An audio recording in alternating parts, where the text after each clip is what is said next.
There are a lot of races to watch in the 2024 Queensland local government elections. 77 mayoral and 501 councillor positions up for grabs, although some are uncontested. So, Six News has put together the top 10 races to follow on the night of March 16, with the only live coverage being right here from 7 p.m. Eastern Daylight, 6 p.m. Queensland time. Coming in at number 10, Brisbane City Council's Callum Vale ward. Labor is hoping to make several ward gains across the council, and this is one they look like they could pick up.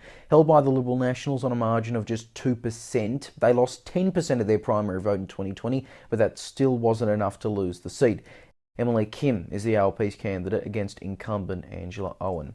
At number 9, Cairns Division 5. Incumbent Team Eden councillor Amy Eden is not recontesting as she's running for mayor, but she's backed Emma Jelling as her replacement. Rob Pine of Socialist Alliance and a former Labor MP has switched over from Division 2 to contest. Eden won it with just 50.82% of the vote after preferences in 2020. At number 8, Gold Coast Division 14. With light rail a key issue for many Gold Coast voters, this ward sees incumbent Gail O'Neill backing an extension, while her main opponent, Kath Down from community group Save Our Southern Gold Coast, is an open opponent of it, saying it would cut off access to the beach. O'Neill had 62.35% of the vote in 2020 with no real challenger.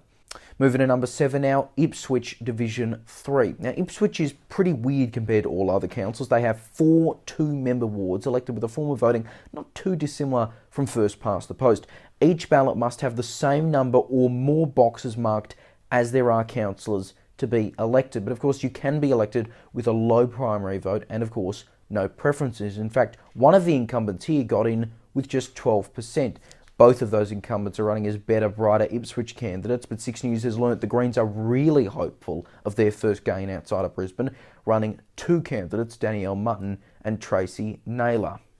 At number 6, Lord Mayor of Brisbane. Now, the LNP's Adrian Schrinner is looking for re-election up against Labor's Tracy Price and the Greens' Jonathan Sriranganathan. Schrinner won with 56% of the two-party preferred vote in 2020, but with some criticism that Price is a low profile, she's never been a councillor, the Greens want to at least make the top 2 on the back of their successful 2022 federal campaign in the area. This is the race, of course, a lot of people will be following. Halfway through now, at number 5, Mayor of Redland. Incumbent independent LNP Mayor Karen Williams is not recontesting, having pled guilty to drink driving in 2022, but former MP Andrew Laming has put his hand up. He's dumped his LNP membership to run as an independent, with Joss Mitchell leading Change candidate Joss Mitchell and Cindy Corrie, the other candidates, neither are party members. Karen Williams won with just over 50% of the two-candidate preferred vote in a tight race in 2020. At number 4, Brisbane City Council Central Ward. This is another ward the Greens are really hopeful of picking up. They made the top 2 in 2020, with the LNP ending up with an 8% margin after preferences. The Greens candidate going up against Vicky Howard is Wendy Agdam, who's had her profile raised on Twitter through support from some of the party's youth members. It's not a guarantee by any stretch, but if the Greens gain any wards in Brisbane, this will likely be one of them. Getting close to the end now, at number 3, Mackay Regional Council. Technically called Division 1, Mackay is unsubdivided, meaning there are no wards, and it also has a weird sort of like first past the post system. The incumbent mayor, Greg Williamson, has faced difficulties with 4 of his team members quitting last year. This meant the Greg Williamson Alliance disbanded in 2024 and Team Greg Williamson took its place. Several of those former Williamson Alliance councillors are recontesting, but meanwhile, former rugby league player Steve Jacko Jackson is running the Mackay First ticket, which includes former MP and current One Nation member George Christensen and his father. There are 10 council spots up for grabs. At number 2, Brisbane's Inaugural Ward, another ward the ALP could pick up, held by the LNP on just 1.8%. The ward also has a reasonably high Greens vote, 16% in 2020. This is one of only a few wards where all 3 parties represented on council are competitive, and yet again the Greens are hopeful of a good result, even if Labor already has an advantage on them and goes on to win the seat.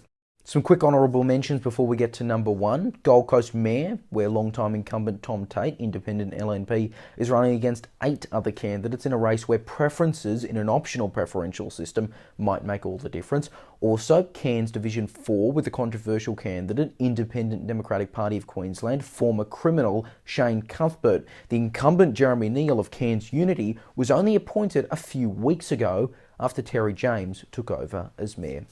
And coming in at number one, Gold Coast City Council Division 7. On first glance, nothing special, but that's until you look at who the incumbent is. Ryan Bayldon-Lumsden is currently suspended from council after being charged with the murder of his stepfather. The independent LNP councillor holds the seat with an almost 30% margin after preferences and apparently is still decently popular. There's a long list of challenges, but one of the main ones is former Greens member, independent candidate Jenna Schrader, who's been endorsed in a personal capacity by several high-ranking local Greens members. Joe Wilkinson is another significant challenger. He, like Bayldon-Lumsden, is an LNP member. And there's also Edward Saroff, son of former councillor and current mayoral candidate Eddie Saroff. The margin is significant, and depending on how things go, if Bayldon-Lumsden is re-elected, he could be suspended again and a by-election held even as soon as later this year. That's our top 10. If there's any races you think we should have included, let us know. And don't forget, the only live coverage of the Queensland local government elections is right here on 6 News from 7 p.m. Australian Eastern Daylight Time, 6 p.m. Queensland time on Saturday, March 16.